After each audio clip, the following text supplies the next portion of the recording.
Hey Danielle, um, I was looking at all of my jewelry because I took off my jewelry to stretch on the mat, and um, I was just looking at how much of a ritual it was and the practice that exists in it, and how all of these things that I am or that I have become have all been a result of, you know, my first exposure to ritual and practice.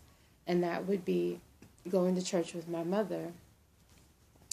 And I elaborate on that in the paper as well as in the other videos that go along with this ethnobiography.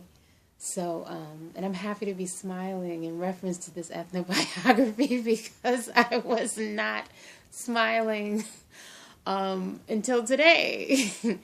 So it has been, amazing. So what I wanted to do was share a little bit of my ritual. So putting on, like for me, jewelry, they're balancing, they're like my pendulums, they're things that I love. So these earrings are earrings from a really good friend of mine, has a store where she travels and picks up things and sells them, and I love it there. And these are my lekes. These are all of, this is Orisha, this is Ifa, this is balance. So this is Shango, this is Eshu or Elegba, this is Obatala, this is Oshun, and this is Yemeya. I've received my lekes, but I have not, I have not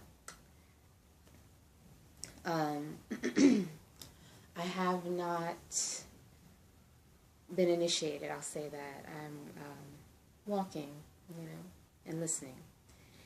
And, but what I do is that my lekes are not for everyone. They are my armor. They are my protectors and my guides, so they're close to me, my skin.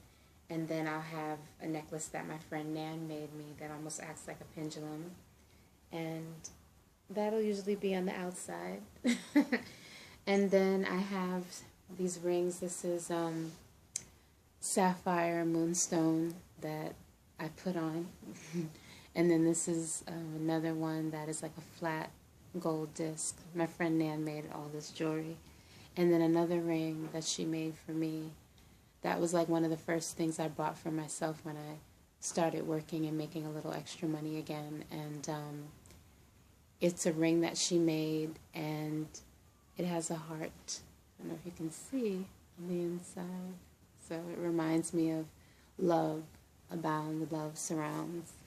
So I'm saying all this to say that just in the things that we do in our day-to-day, how much ritual and practice is a part of that. And then thinking about the footprints that led to these places, like the ritual and practice that I experienced at church led to me wanting to know more about different religions and practices like in other parts of the world. How do they mourn? How do they get married? How do they celebrate a child? What do celebrations look like? So it began this quest. So although, and I think, for a while I couldn't really acknowledge those parts of the experience. I just looked at the negative aspects and like, oh, it's rooted in slavery, and no, and and it's not our religion, it's not us, and denouncing it secretly. And it's like, okay, well, it's not for you, it's not, you don't have a connection with it in that way, but you can acknowledge the good that you were able to take away from it. And I think ideally that's all that our parents want for us. They want us to,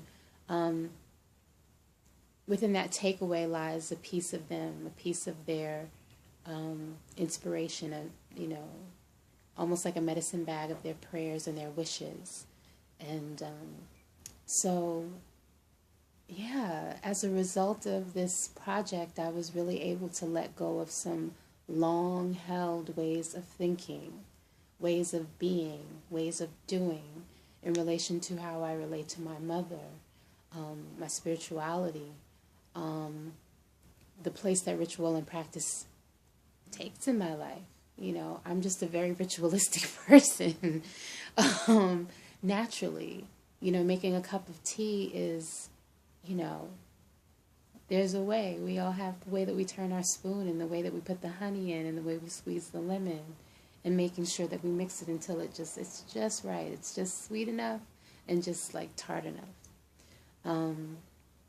So yeah, so I'm just really grateful to have clarity on what this looks like, because like I said, I was kind of just, you know, I was floating. I wasn't sinking. I was like kind of floating on dead man's float, like on my back for a while on this ethnobiography. I would get pieces. And then it wasn't until like around December 3rd that it clicked. And then I actually began to write, and I was like, oh, wow, okay, and just got excited. So I can't remember, did I say which one this was? This was kind of the intro, yeah. So, yeah, so I hope you enjoy all of the experiences. I said in one of the other videos, I think it's going to be the one following this one, that I'm presenting my ethnobiography in 3 phases. So, and it's inspired by Phil's class last semester, giving a perspective that's more of the gut, one that is of the heart, and one that is of the mind. My paper is going to be the mind connection, the mind expression. Gut will be represented by a musical playlist called Spirit and All, and it's just all of this music that I find to be uplifting and inspirational that doesn't really speak of a specific anything. It's just a feeling that you get, and that feeling is universal, right? It's like you hear a song, and if it's good, it's just good. It doesn't matter who you are, where you're from, you know. And the heart is going to be kind of my ending, my conclusion to the whole experience. So this has become a trinity of experiences, this ethnobiography. So, and I'm grateful that I'm having this experience where a project has done that for me. It's like I've been holding it captive, and I'm so grateful that I'm finally have given it free, and am recording. So that's a big step, because they're you know, I don't know, it's been some waves, but I'm here. My boat's still together, and we're rocking and rolling. So, yeah, 8 minutes. All right. And I'm going to apologize now for the next video, because the next video is about 17 minutes, but that includes the playlist, a little bit of a breakdown of each song, and the playlist is about 14 songs long. So I would say pick a day where you can drink a cup of tea, you can read for fun, and you can sit for about an hour and a half and listen to the music, because it's really good music, and music that I hope that you add to your repertoire. All right. Take care.